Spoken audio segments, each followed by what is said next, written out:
Oh, I'm SMMidi. I speedrun a lot of games with no real ending. This is definitely one of them. This is We Play. It's a 9 minigame collection. There's lots of wild strats in here that we're going to hopefully see. I'm going to get pretty much straight into billiards. So time won't start here. It will start when I press start over because that saves a bit of time on loads. Before we get going though, Cindy, if you want to introduce yourself as well. Hello, I'm Cinefusic. I've been speedrunning this game for 4 years or something, and I'm here to talk about these platinum medals today. Really happy to be here. Awesome. And yeah, Cindy is very familiar with billiards, so I will pretty Yeah. much let Cindy do her thing, especially during billiards. So we're going to get started in 3, 2, 1, go. Okay, so we're here with platinum medals today, and we're going to be starting with this game called Billiards. Now, Billiards is a classic game of pool. It's extremely realistic. It's exactly what you'd expect, but it's a little too realistic for us speedrunners because to mimic the real-life variation of pool ball racking, the starting positions of the balls are actually randomized, which is something we only found out at the beginning of this year. So you'll see MIDI actually resetting a couple times here because in order to get a platinum medal, you need 60 points, which is, I believe, you can only get 7 shots and fouls combined. So, and there are 9 balls on the table. So in order to do that, you want to aim for about 3 balls in on the first shot, and that pretty much comes down to just luck. So he's gonna be doing a few retries here. That factor alone has made platinums kind of shaky in a marathon setting, but MIDI has definitely put the work in to make it doable here. We'll see him moving right along with billiards. I was trying to get a plant shot where I was trying to get 2 in 1 shot there with that 8 ball. Didn't quite happen, but yeah. If we can get the other 2, then we're out. The break shot isn't the only shot where you can get multiple balls in at once, but it's much harder on other shots generally. Now, you can do much better than a 3-ball break. The highest ever break recorded has been done by 4 people, which is 7 balls on the first shot, but that's extremely rare. Every increment of balls in the first shot gets exponentially harder. So yeah, MIDI is going to finish here with a clean 60, very quick platinum. We're going to be happy with that for sure. Yeah, that's unbelievable. Basically, the entirety of the estimate is because of billiards. Yeah. My PB is 59.14, so that's fantastic. Really, really great to see that. And then we're going to be heading right into fishing here. So, in We Play Fishing, again, score-based game. We Play in general is kind of like a high-score marathon. We're going in the platinum medals category. It's not quite in 100% category because you can go higher than a platinum in some games, but that includes annoying things like 999 in table tennis. So you can think of plats as kind of like the 100%, and beyond that is kind of like the max percent. But here in fishing, we're going to need 2,600 points. Each fish has a different point level based on its size. The green fish, the plain ones, are about 50 points. The striped yellow-blue ones, the nibbler, which is 110. The red-orange one is the touchy fish, which is 180. And then you have the special fish, which are the mystery fish and the king of the pond, which we haven't seen yet, but those are 240 and 340 respectively. And you'll see at the top that there's a little bonus icon, and when one of the fish appears in the bonus, the point value is doubled. So that's how the strategy is generally going to work here. You'll notice MIDI here kind of maneuvering the rod around because as the fish bite at the rod, you can when you're getting a fish that takes more bites to catch, because the higher valued ones generally take more bites. Like this king of the pond here takes 5, as opposed to like the plain old fish, which takes 2. So you'll see Midi kind of having to maneuver here, because if he hangs around the other lower value fish for too long, they can he can accidentally catch those instead, and that's not what he's going to want here. The only other thing to mention with fishing, and you can see he's reached the platinum requirement, so he's just going to wait out the timer. But the only other thing with fishing here to mention is, even though the game's on a timer, the way to go faster and optimize this game is to get less fish, so to be as efficient with your score as possible. In a marathon setting, we're just going to be worrying about hitting the score requirement to be safe. But I believe the minimum anyone has gotten is a 7-fish game for platinum. I think so, maybe 6, but I know 5 is the task, but yeah.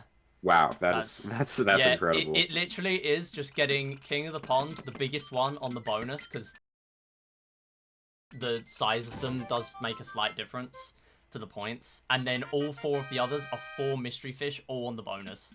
Like, it's never gonna happen. You're lucky enough to get... I mean, we got 1 mystery fish there, and it wasn't the bonus. So, like, it's never gonna happen. It's crazy enough to get, like, 2 mystery fish. And already we're into tanks, so some really quick games at the start there. So, tanks is the first game we're gonna see here that's a little longer. It's one you might recall as one of your favorites.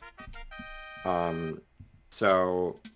we're going to be here for a little while because we actually have to go through the first 20 missions to get a gold medal, and then that lets us access the 30th mission, which is what we need to complete for platinum, but not until we go through the first 20 missions again, so we're actually going to have to do those twice. So you'll notice some different colors of enemy tanks going on here. So far we've seen brown, which is the stationary tank that doesn't really do anything, very easy to deal with. Gray, which is the first type of moving tank, not much... It's still pretty slow, not much going for it. And then teal, which you'll see, it shoots these fast, flaming bullets.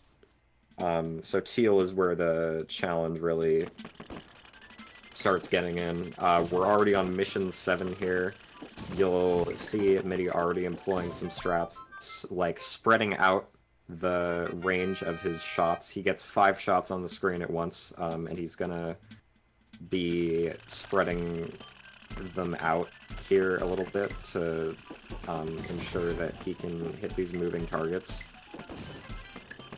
So, and we have a new type of tank here, yellow tanks. Now, yellow tanks are the first type of tanks that can lay mines, which is something only the player tank could do up until now. You'll notice, well, you may have noticed Midi did it there at the start in the last attempt. Also, a big source of optimization in tanks is not dying, but in a medals run, you actually, once you get hit the mission for the medal you need to get, you're going to need to die a few times at the end anyway to end the game. So deaths and medals aren't as much time loss as they look like necessarily. They still, like, dying in a level still loses more time than having to burn that life at the end, but it's not necessarily, like, the worst thing in the world. And going into Mission 10, we're going to see, again, another new type of tank. This is the pink tank, or the red tank. I believe this is the first type of tank to have a fast fire rate, so they're going to be, things are going to be heating up a little there. Still slow movement, though, similar speed to the other tanks, which you can see on the screen right now. They're just gonna fire a little bit faster. So, 5 colors of tanks we have so far, not including the player. We can see things already starting to heat up, and they're just gonna get even worse here with the green tank. Now, they might look harmless here. You can see they're pretty stationary, they aren't moving. That was... okay. That was kind of expecting that. Okay. I don't know where that came from. But yeah, so as we're gonna see here, they are silent but deadly, these green tanks, because they are the only type of tank that can bounce twice. Their bullets are fast and they can bounce off walls twice. So they will calculate angles to hit you when you're least expecting it, and they're very annoying to deal with in a speedrun, which we're gonna be seeing on full display later. So that's gonna go this way because the mine is there. They kind of act as like invisible walls.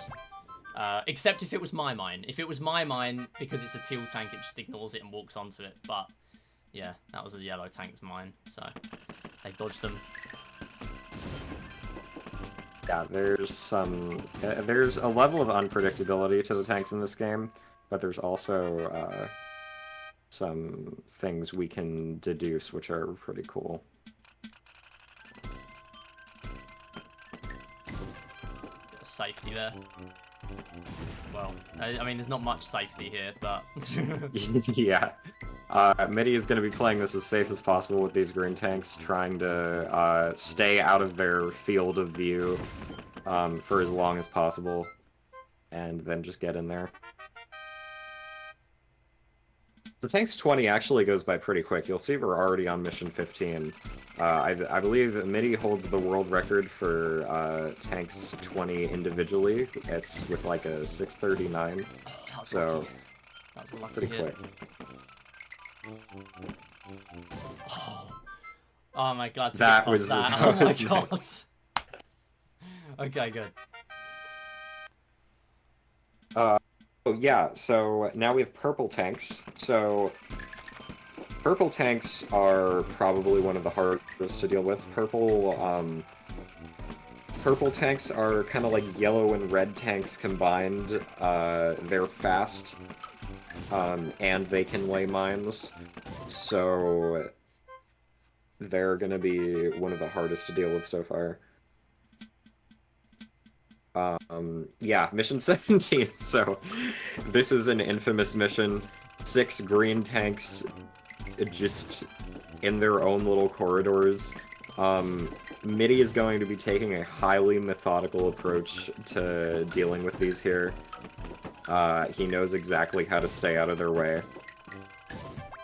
And that is a very clean mission 17. And, I believe... Okay, no, this is a different one. Yeah, remembering the missions near the end is a little harder. They all kind of blend into one. Kind of getting a couple of these where the bullets are... Where they're rebound ones, they're like hitting the walls. It's happened like twice now. Where if they hit like the very corner, they won't actually change direction, but it will count as a rebound, and it's really off-putting. It keeps happening a lot lately. It's pretty rare though. So going into mission 19, this is going to be, I believe, the only level in the first 20 missions at least that uses all 8 spawn slots. There's a maximum of, because of the way the game is coded, there's a maximum of 8 tanks in one level, and this is going to be the first level we're seeing so far that uses all 8 of them, and they all are purple tanks. But that was very clean. Yeah, you have to kind of maneuver through that maze there, and it's extremely easy to die. Yeah. And white tanks are invisible, so that's just awesome.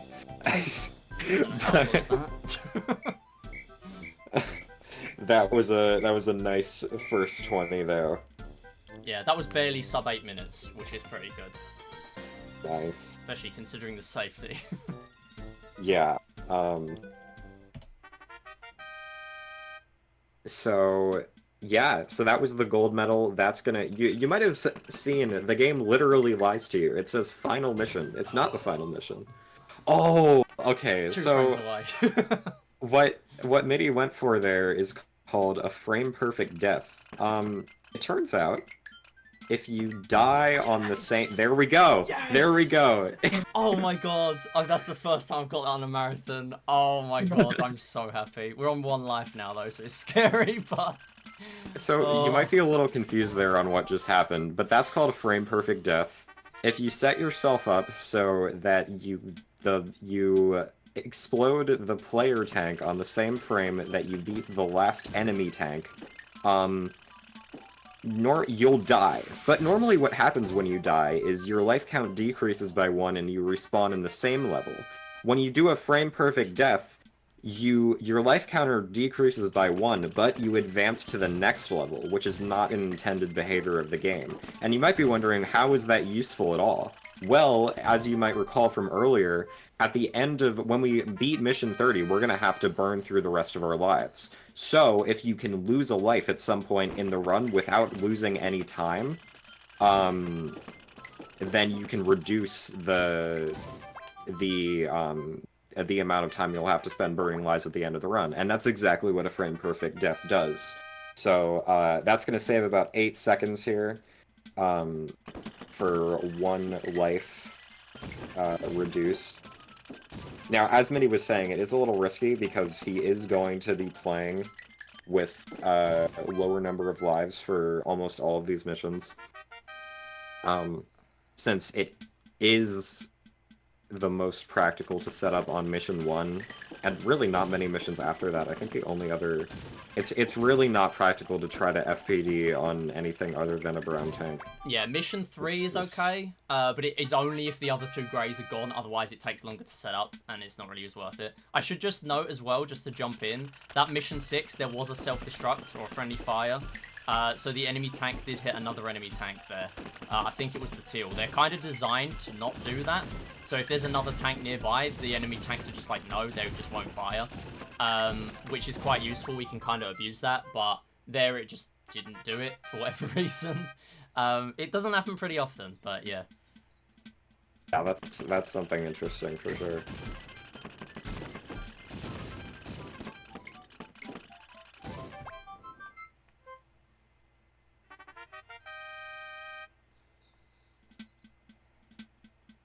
Yeah, other than that, the first 20 missions here are the same, but we will see a few differences when we get to 21. Right, yeah, so, in tanks, you'll notice everything is looking normal here because the first 20 missions are all predetermined. But actually, as soon as you pass Mission 20, most of the missions after Mission 20 have a certain amount of randomness to them. It's extremely complicated to explain how. But basically, it picks from a range of layouts in the game. There are only 30 layouts of levels, actually. And those layouts have certain tank spawn locations, like, coded directly into them. But for each randomized level, they'll have specific randomized tank colors, actually, for each spawn location. And most missions after 20 and in the game in general have both randomized layouts and randomized tank colors, but there are a lot of really weird exceptions. But yeah, that's going to be kind of a painful death with only 1 tank left, but not hard to take care of. Yeah, another thing as well that came up, Mission 11. Really, really minor thing, but basically, that teal tank, so they fire. They're not programmed to defend themselves. Oh, for goodness sake. They're not programmed to defend themselves. So, because I got out of the way and I was behind the wall, the tank didn't defend. And that was kind of why I got that hit there on one of those. I am just kind of being a little careful here. Oh, my goodness. See, this is the issue with being careful in tanks. There is no being careful because the green tank is there. Yeah. So, yeah. So we're just going to pop this one again. And we're risking it again on 15, but we ball, I guess. We do not have a choice now. One of the, you can, another form of friendly fire in this is you can, like, kill yourself in this game. You can't, like, if one of your bullets, like, bounces against a wall and hits you, or, like, you die to one of your own mines, it's very easy to die from, like, your own ammunition in tanks. But you'll see, like, whenever Midi is laying a mine and needs to, like, immediately get into the area, yeah, he'll stay right outside of the area affected by the mine. So that's another, like, speedrun knowledge thing, knowing exactly where to be so that you aren't affected by that.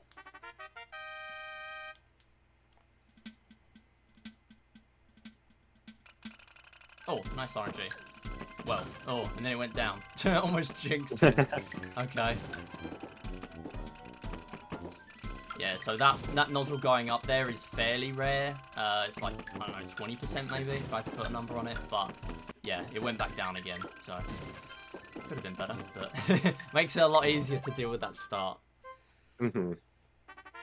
Yeah, even just the directions that the, like, tank nozzles are going are things we have to pay attention to in this game to make to determine things about the behavior in real time. That was really unlucky there. None of those bullets hitting either of the purples. That's fine. That was, wow, that was crazy. Yeah, it was a bit of a bad rebound, to be honest. A bit of a bad spray, because if I leave any gap, the teals are really good at getting in that gap. But still. Yeah, there's a lot of things you just kind of get used to with the tank behavior. Also, another thing, I don't know if we've mentioned it, but you have a bullet limit of 5. And so that's why I'm doing sprays on the walls, because that kind of means I get my bullets back quicker. Nice rebound. But yeah, that's pretty much how that works there. Also, that mine again acting as invisible wall. Oh, I didn't even see that one there. Okay. Cool. Yeah, just too many bullets on the screen, Sure. to be honest. There's so much going on. Yeah, the good thing is because we got through billiards so quickly, even if we game over, at the moment anyway, we would still be on pace to beat the estimate. But I'm hoping we don't. And we'll see, the final mission is now mission 20, huh? Interesting. I wonder what could possibly come after this. Yeah, this is... If you don't get them immediately, this mission can be kind of annoying. I really don't like playing it slowly. I never play that mission slowly. Yeah, That's fine. There's just so much to dodge. It's very easy to miss one of those. And we're gonna be going right into the randomized missions here.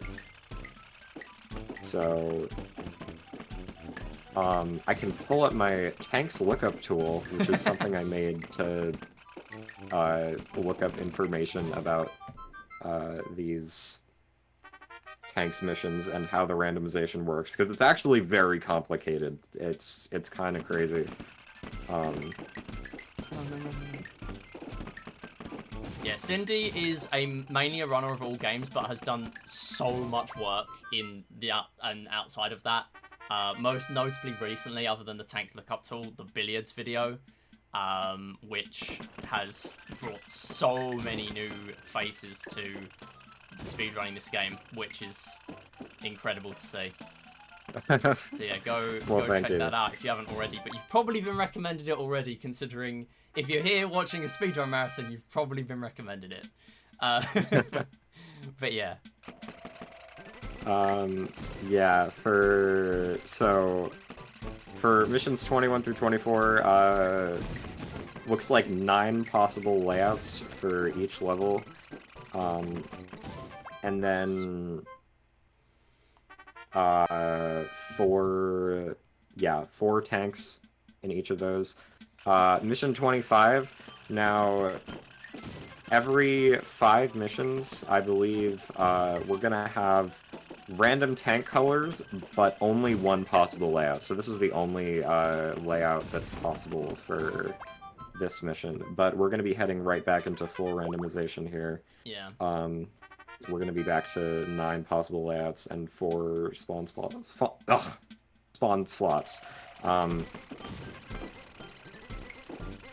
And one thing to note is you can't get the same layout twice in a row, so that'd only narrow it down to 8 possible layouts for each one of these, but that's not much less.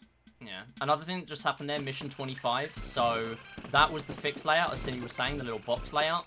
The unfortunate thing there is I normally lay a mine on the other side of the wall, because if a tank gets within a certain range, it will actually auto-detonate the mine and get hit. Now, because of what I was saying earlier, as they kind of act like they're invisible walls with the mines, some tanks don't do that. And all the tanks that were in that box there, the reds and the teals, they don't take note of the mines.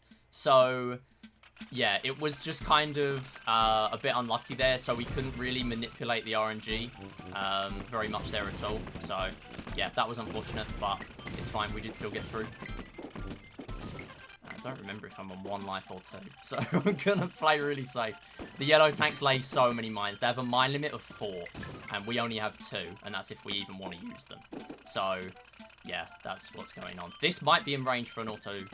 Not an auto-detonate, but they are in range to get hit. So if they're close enough, the mine just blows up when you get off it. Oh, we're on 3 lives. Cool. Yeah, so that is kind of a strat that very rarely comes up. It's mainly a thing in a meme category called mines only, where you only use mines. I'm trying to theory craft and basically cope that 20 missions is possible, but it's... Yeah, there's a lot of strat finding to be done, because there are some really bad missions in there. In fact, mission 19 is actually the worst one. You might think it's like the invisible one, but it's mission 19, and it's not even close. I've done them all on save states, but I've not... Mission 19 took about as long as all the rest of them. So, it's really bad. Yeah, that's tanks. Yeah, we're past mission 30 here, so Midi's just gonna be burning through the rest of his lives, and that's gonna be the platinum.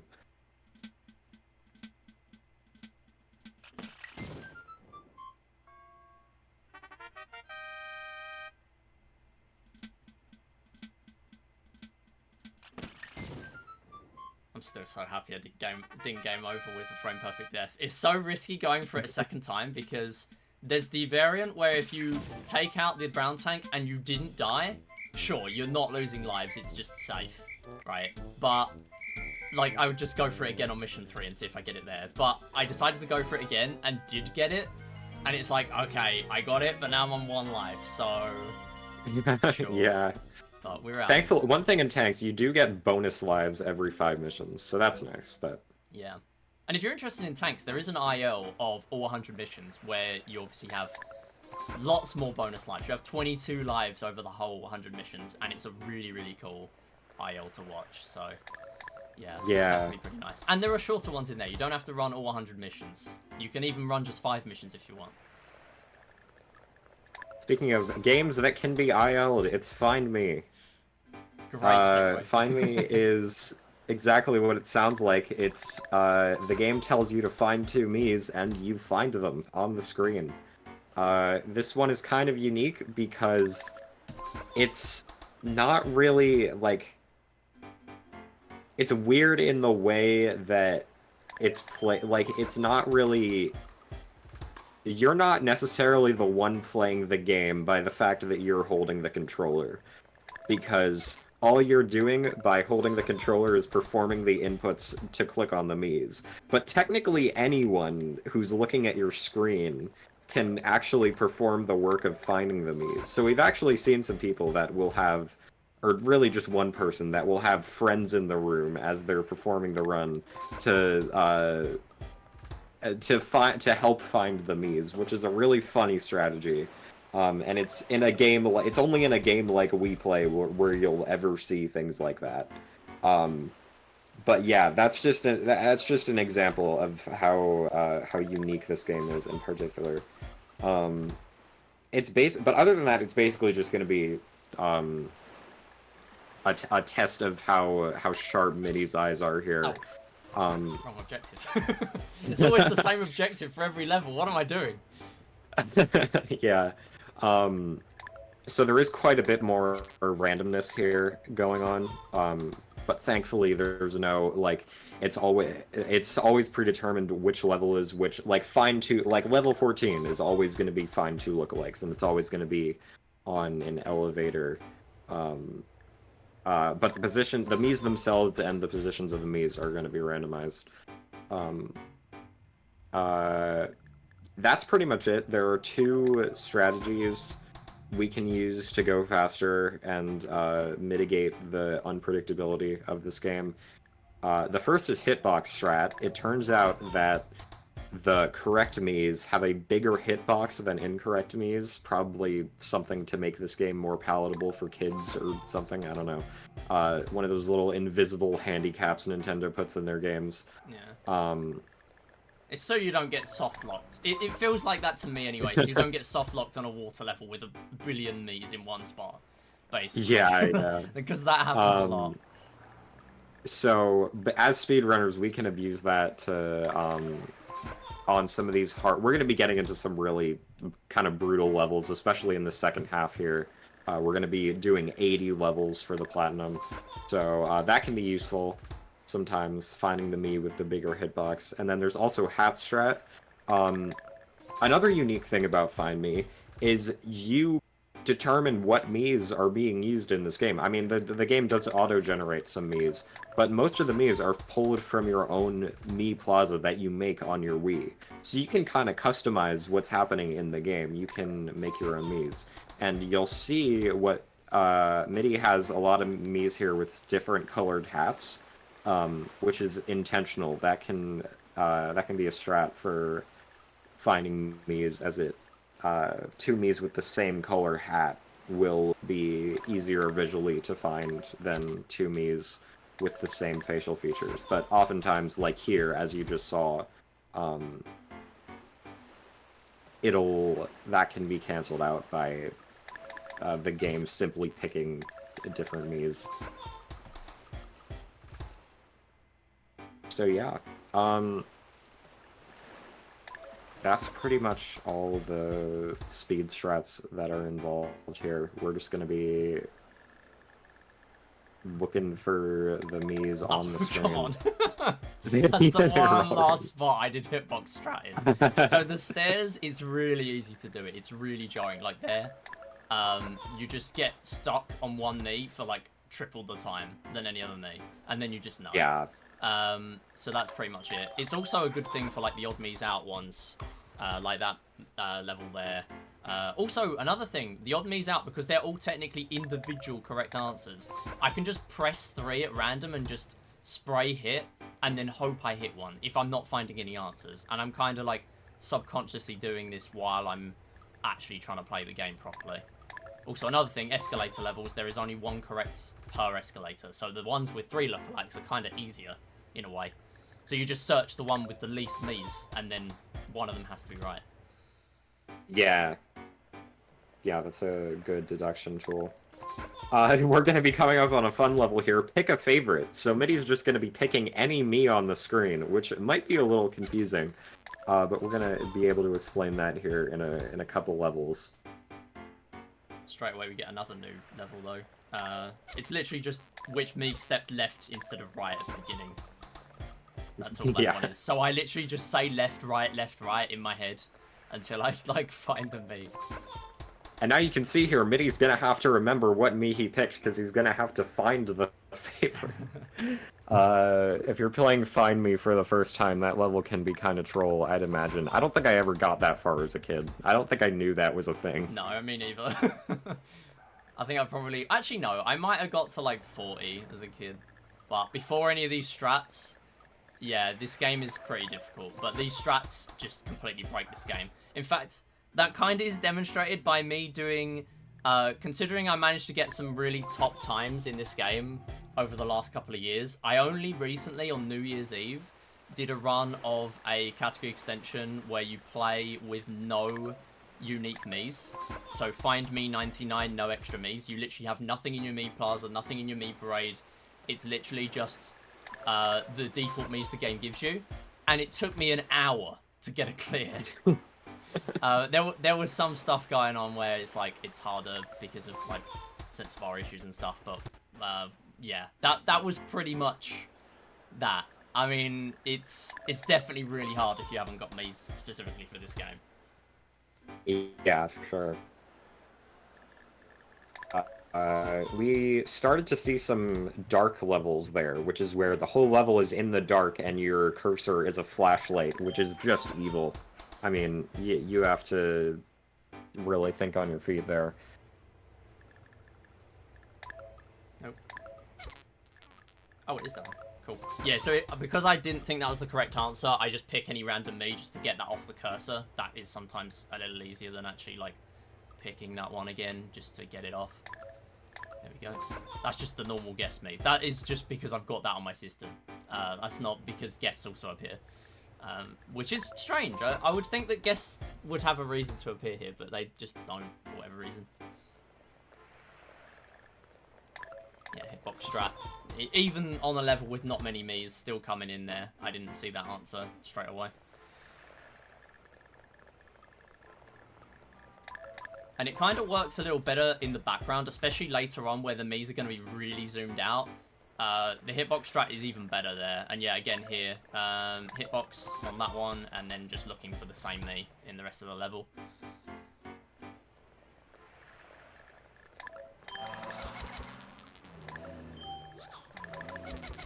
Nope.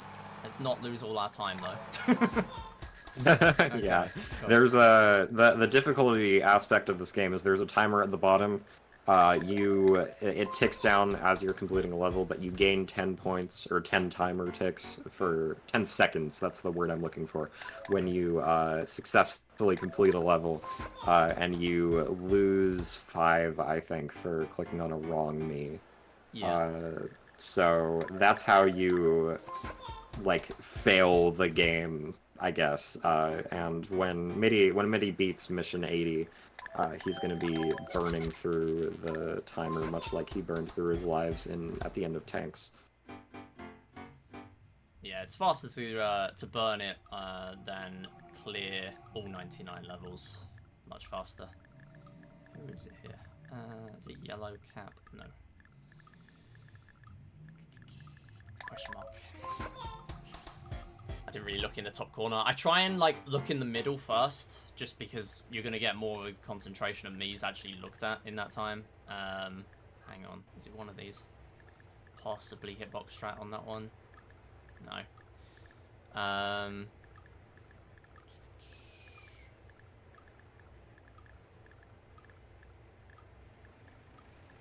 Oh, it's Guy Fieri. Okay. This is one of the more evil. This is the only time you're ever gonna hear that in any speedrun ever. This is one of the more evil types of levels in Find Me. The dark escalators. That's a nightmare for me personally, at least. Yeah, they're just escalators. Seeing escalators are bad enough on their own.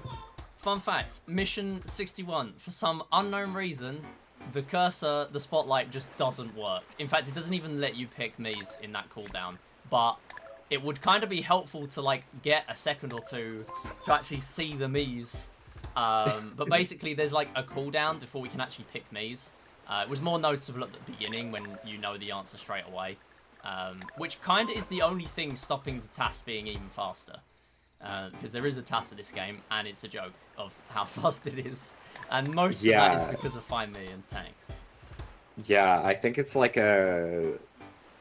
If you could pick the Mii's straight away from the level spawning in, it'd be like incomprehensible. But there's like a half-second delay, so a task of this game is pretty much waiting for that. On some of the earlier missions or levels, like I don't know, like level 1, level 2, you find the Mii's so quickly that you actually kind of have to wait a little bit and then time it for how you're clicking them.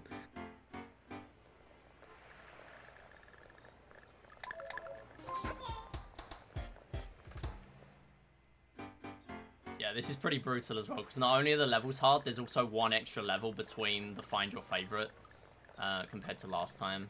So this can be pretty brutal. Where is Shaq? Yeah, so there, I kind of assumed that might be Shaq. I thought I'd give it a go because the cursor kind of got stuck on him at the top there. So even though he was off screen, you can still click him as long as the Mii is still on screen. Yeah, Off-screen clicks are one of the cooler things you can do in Find Me. Another way you can do that is like vertically the Mii's wrap around like pretty instantly. So if you see the correct Mii but it just goes off screen before you can click it, you can like warp like move your cursor directly up and click it at the top of the screen as it wraps around, and even though you can't see it yet, you'll know that's the correct Mii. That's one of the cooler like backup strats you can do in this game.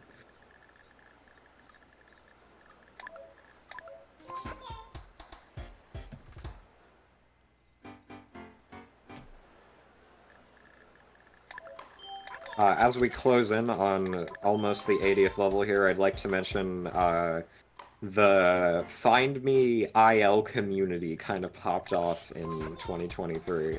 Everything popped off in 2023 in this game. Yeah. The Find Me records were some of the last records we had to beat to achieve every mainboard world record. Every mainboard category in We Play got a world record in 2023, except for 2-player tanks. And Find Me was kind of the last stretch of that. The Find Me all levels, 99 levels run is the world record. Is current, I believe, a 1607 by Sir Goku 1, which is the guy I was talking about earlier that like does runs with his friends, which with Murasaki trailing just behind with a 1609. So we might see a sub 16 there pretty soon.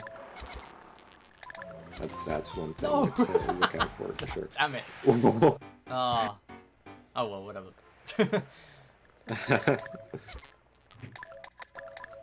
So that strat is basically exclusive to Silver and Platinum, so I was losing time even though that was level 80. So basically, on that one, you only have to pick one incorrect Mii, and it will take away 5 seconds for each one, and you can pick 2 at a time, so it's -10, and again, there's a bit of a cooldown before being able to pick more Miis. So that saves a lot of time compared to this level, which is 5 Miis for 5 seconds. So, yeah, I actually accidentally did it in a PB attempt the other day. I lost like 15-20 seconds. So it saves a surprising amount of time to do that. But yeah, it's an interesting strat. But it's Silver and Platinum exclusive, because Bronze and Gold, there isn't really a good level to do that on 20 or 60. Yeah. But yeah, that's the end of Find Me, and we're going to be heading into table tennis, which is the We Play classic. It's an auto-scroller, basically. The one thing you can do, the closer your paddle is to the net, the less distance the ball travels, and it saves like a few frames each hit, which adds up over multiple hundred of them that he's going to be doing here. The only risk there is if you're too close to the net, you can get an obstruction, which will end the game. Or just hit the net entirely, I think. And you're gonna see him backing up a little bit as it speeds up here to give him some more reaction time. Just staying close for the first ones to get the time save while the ball is still going slow. I'll risk it a little bit because we're really ahead of the estimate. But there is a strat here if we get really stuck of pause buffering, which we can do if we need to. What is going on there? I didn't think there was a pattern on that that point in the game. Okay, we just got a bunch of left hits in a row. Cool.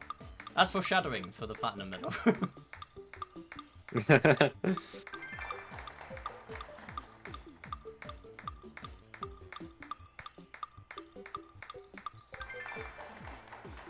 And this is going to be another tank situation where the game will cap off at 100 rallies, but that's only going to be a gold medal.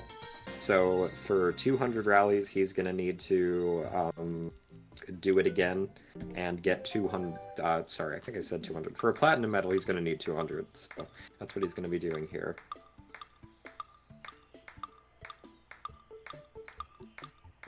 So it's pretty much the same thing again, it's just that it gets a ridiculous speed. But we did find that there are patterns in this game based on where your paddle is when the CPU hits the ball.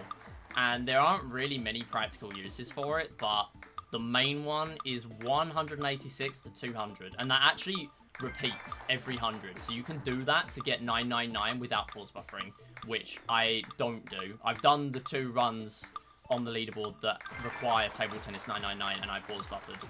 And to be honest, doing no pause buffering and only spending 15 minutes here would be a lot nicer than pause buffering and spending 40.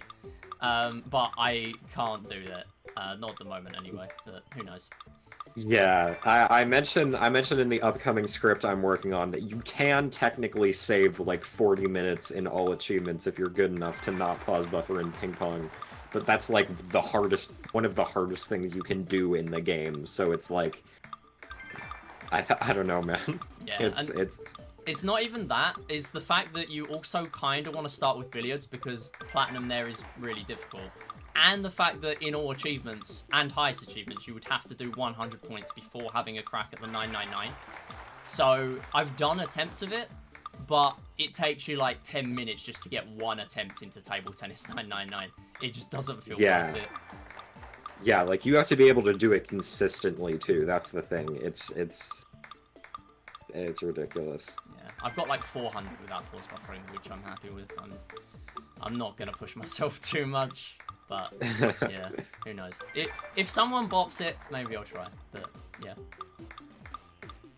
that requires someone else to actually do the run, and it also requires tanks 100, or 100 missions. So that's something else. Alright, gotta focus up.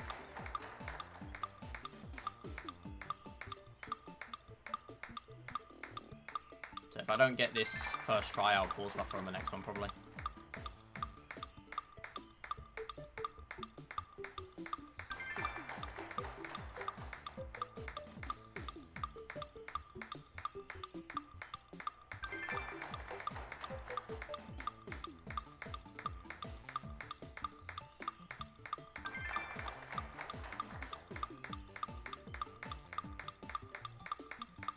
Nice, got even luckier there, because there were like 5 before the pattern that went left. Nice. That kind of threw me off more. There's a bit of, as SMMidi was saying earlier, if you reset your paddle to just to the right of the white line in the middle of the table on those last like 12 or so rallies, the CPU will hit the ball left every time. So that's a nice thing to make the end of table tennis easier. Moving on, everyone's favorite knitted cow rider, it's Charge.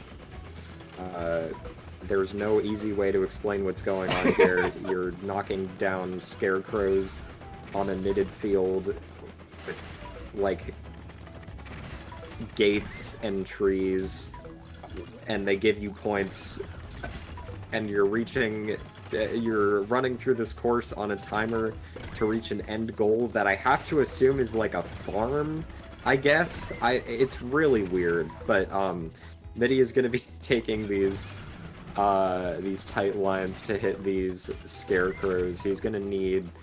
Actually, I don't think you need all of them for platinum, but I think he's going to be getting all of them to be safe. Yeah. Main thing is that drift there, it's really cursed. Also, shoutouts to drifting, shoutouts to fence boosting, and shoutouts to Theon, who I believe is in the chat at the moment. He's just cracked at this game. And other people are also pushing him at the moment, which is really cool. And I hope he's proud of me because I got a 3-3-3, which is alright for me. Also, there is a way of getting out of bounds in this game and completing the game by crossing the finish line backwards. So that's something. Yeah. Yeah, you can just kind of clip out of the gate if you turn around at the start and jump over. You can just kind of like through the fence by jumping into it. It's really funny. Yeah, he's done a world record progression of Charge, so go check it out. Yeah. Yeah, really technical game. It's kind of like it's like a full-fledged racing game almost, with the level of optimization that you can bring to it. But that's a short one. We're gonna be getting right into laser hockey. You can't really save time. You can only lose time. If you forfeit a goal to the CPU, That's going to lose about 3 seconds for the cutscene, because the timer pauses during that cutscene. But otherwise, we're on a 120-second timer here, so the difficulty here is just getting 14 points for the platinum. Which is very hard on 4x3. We're playing 4x3 because the tanks layouts are smaller. Oh, yeah. I kind of always forget to mention that in tanks, but yeah. And it kind of makes this game harder. So, tanks, whether you find it easier or harder on 4x3, it does also mean you kind of have to do this on 4x3. Unless you swap your aspect ratio mid-run, which is very long. Especially on Wii U. I mean, booting up the gamepad to open system settings, I mean, that's half an hour in its own, but that's what it feels like anyway. Wii U loads. Wii, it wouldn't be too bad, but yeah, Wii U, it'll be pretty long. But it would be valid. That's, yeah. Yeah, as long as, so this isn't like a subtraction game. As long as MIDI gets 14 points by the end, it's a platinum, so... Yeah. As long as I don't tie. But if you can get a 14-14 tie, that would be more impressive. Yeah, honestly, I think so. There's a goal in bingo where you get an 8-8 tie, but that's it. Wow.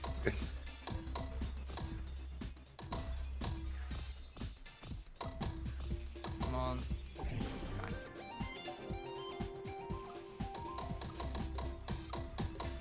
We're trying to build up some speed at the beginning. CPU is not budging. Oh, nice! I was really struggling with this in practice, so I'm really glad to get this first try. I don't care about losing 3 seconds. Fun fact, I have never had a PB recently that has had a 14-0 laser hockey.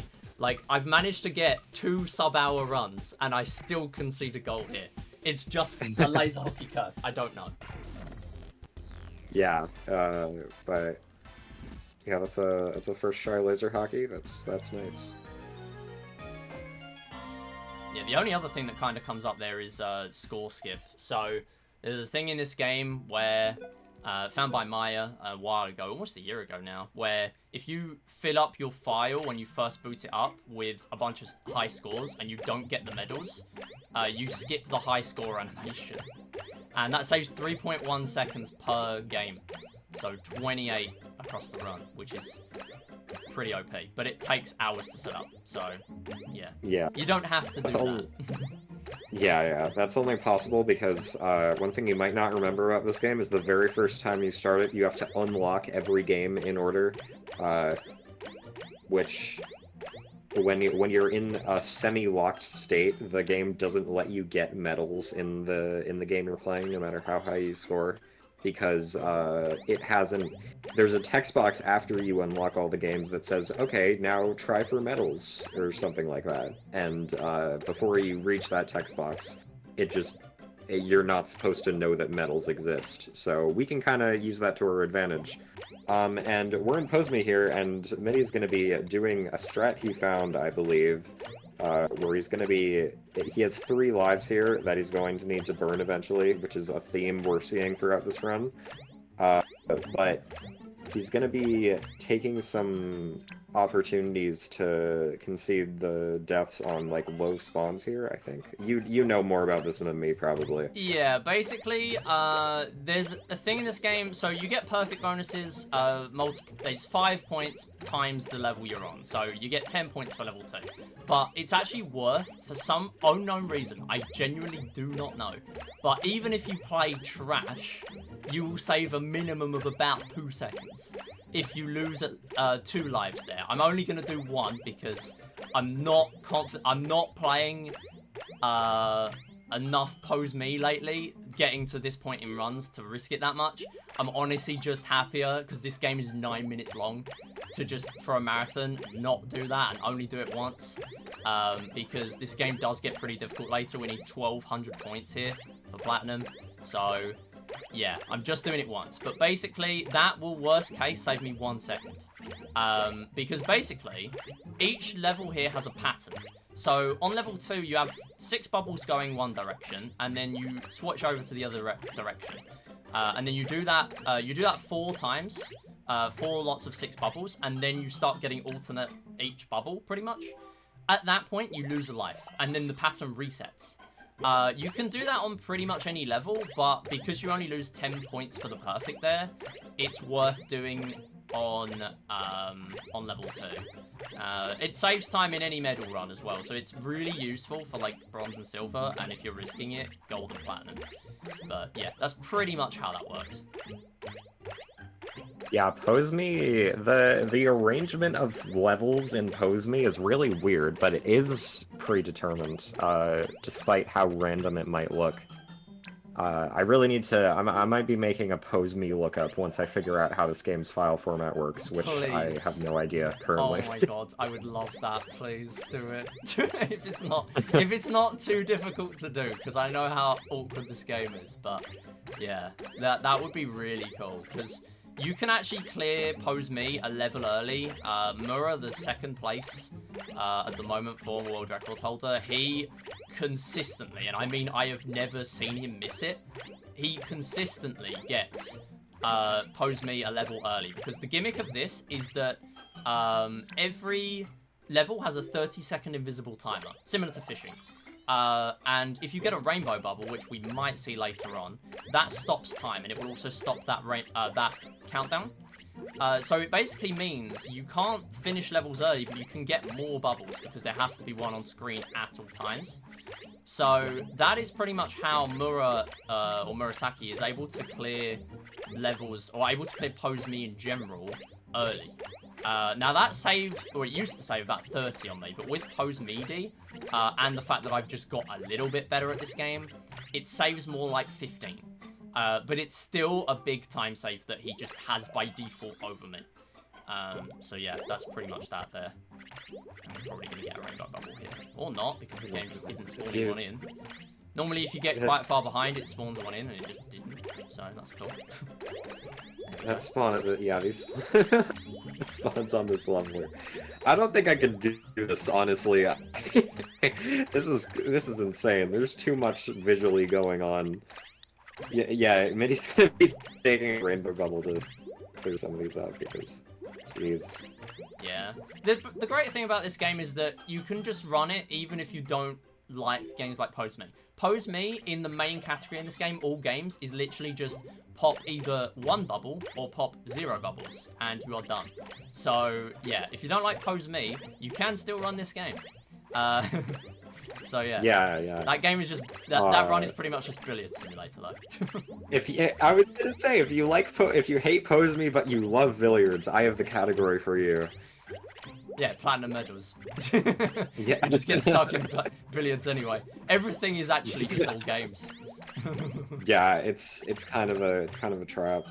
Yeah, I've seen many runners fall into the billiards trap, myself included. Yeah, there are a lot of memes around billiards, mainly about if there's a strat there or not, and it's pretty much just hit rightish and pray. Yeah. Yeah, billiards strat development has made, like, one progression in the past, like, 6 years of this being a speed game. Well, more like 8. That's crazy. 2016 was 8 years ago, you guys. I can't believe that, personally. 2012 was 3 years ago, everyone. This is unbelievable.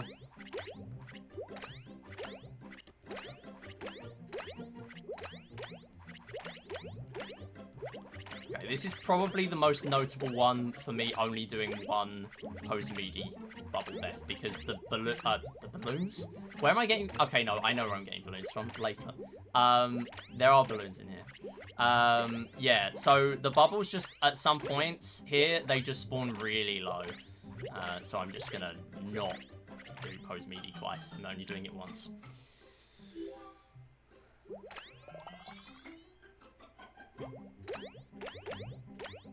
This is basically the level you just saw with a bunch of bubbles in one go, but times 2.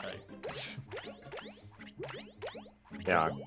I'm gonna be getting kind of close to the... How? Oh Literally my! how? That must have been like a frame away from That was Hitting the bottom, that was crazy. Yeah, if it's like more than half or something over the line, it counts as a loss. So yeah. Midi's going to be getting close to the end here. There is an ending to Pose Me, which he's almost going to be reaching, but you only need 1,200 points for Platinum in Pose Me. So.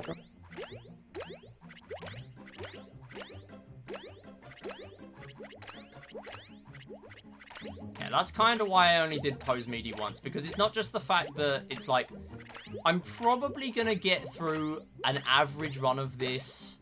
I mean, I'm not going to say it, because I could still lose a life here very easily, but an average one would get through without losing a life.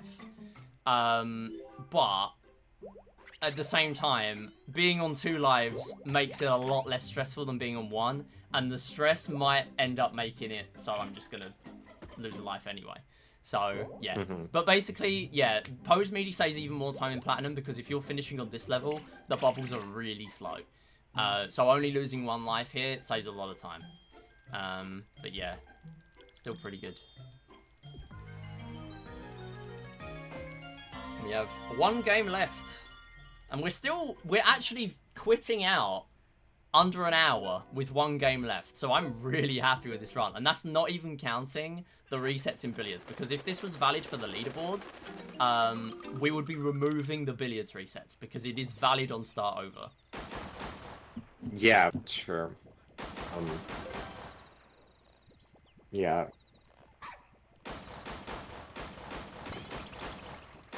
So the last one here is going to be shooting range, which is pretty straightforward. The only, I mean, what you're going to be seeing Midi doing here to get to the required 600 points is getting a bit of a combo going. You can see the like yellow 12 hits thing in the bottom corner. If you get like a streak of not missing any targets, once you break that streak, the game will give you like bonus points. So that's one thing you can do. I don't think there's really much else to talk about other than if you connect 2 remotes at once in this game, you can actually use 2 remotes to shoot in 1-player mode, which is interesting, and it is like an intended feature, which I believe Midi is going to be doing here. Yeah, not yet because we need 600, but yeah, eventually. Yeah, but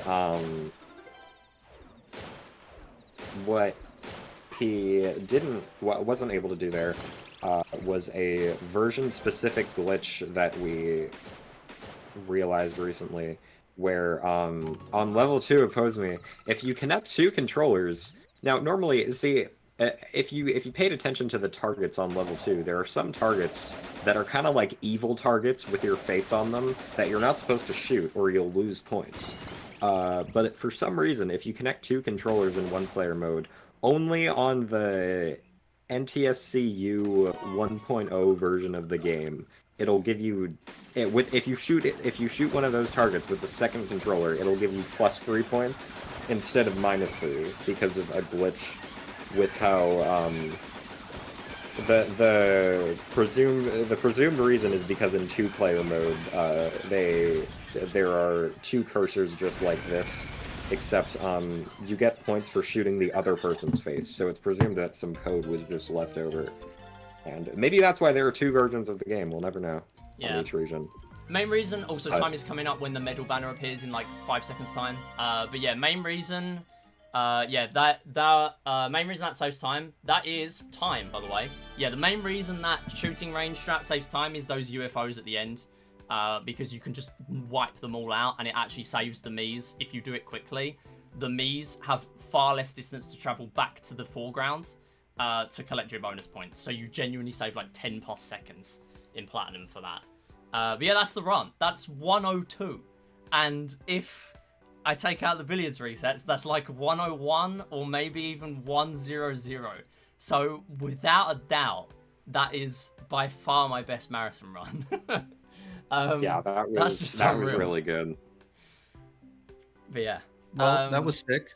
Yeah, that's pretty much it. So, shout-outs. If you want to get into this game, or any of the 13 Wii Series games there are, like Wii Sports, Wii Play, even Nintendo Switch Sports is in there, go check out the Wii Series Speedrunning Discord. You can just join Wii Play if you want, or join them all. So I'd really recommend that. There is an entire speedrun guide for this called Playpedia, which was worked on for the past 2 years. And finally released only a few months ago. So yeah, go check that out. If you're only struggling with one game, best thing is you can just skip to that chapter and ignore the rest of it. And that's the thing you can do there. Also, shout outs if you want to watch me doing runs. I'm doing a lot of runs of this at the moment. And actually, we just finished up before this doing billiards times 100 because of a charity incentive. So yeah, that's literally just doing billiards 100 times in a row. I'm never doing it again. But if you want to watch that, I mean, there's the VOD. So yeah, appreciate you watching though. Cindy, do you have any shout outs? Man, I think we shouted out. This is a really small but really close community. I think we shouted out a lot of the cool runners of this game during the run. I don't know. I think we kind of covered everything. Thanks for letting me commentate and getting this run out there to more people. Absolutely. It's very cool. Yeah, and one other runner of We Play is actually going to be on this marathon later. Arrow's going to be running Gimmick, I believe. So yeah, that's pretty much it. Yeah, enjoy the rest of the marathon. Get donating if you can, and yeah, good luck for the next runners. I do have a question, actually. Because you're so far under estimate, do you think the out of bounds thing you were talking about would be worth showing off? The out of bounds in charge. Okay, so I don't actually know. I have never been able to do this. I can give it a go for you and actually show you how it's done. But in terms of actually doing it, that would be 2 firsts in 1 marathon run, because I'd be getting Tank's Frame Perfect Death and I'd be getting the out of bounds glitch. The only person who's ever done a run of it on the leaderboard of reverse any percent is Theon, who's in chat. So we are going to see a little bit more charge. I'm sure he'll be happy with that. I can give it a little go. We'll give it a few attempts. So basically, you want to get here on the field, and you want to just charge literally at the edge here. You want to do a big jump, and you want to try and get out of bounds on the right-hand side. It's very difficult. I've never been able to do it. You kind of just barely clip out. But if you do get it, then basically everything on the side is just gone. Like, you just walk straight through it. Now, what you can do for reverse any percent is you can then get to the end and then go really far wide round the finish line, clip back in bounds by just... You don't even have to jump. You just clip in bounds by going near the gate again. And then you just jump, and you just, yeah, well, you don't even jump, you just get it. I think Theon has a run, yeah, that wasn't a high enough jump, where I think the original clear was with 3 seconds remaining, which is really funny, because basically nothing else in charge requires you to have that little time left. But reverse any percent, it is on the category extensions as a charge challenge.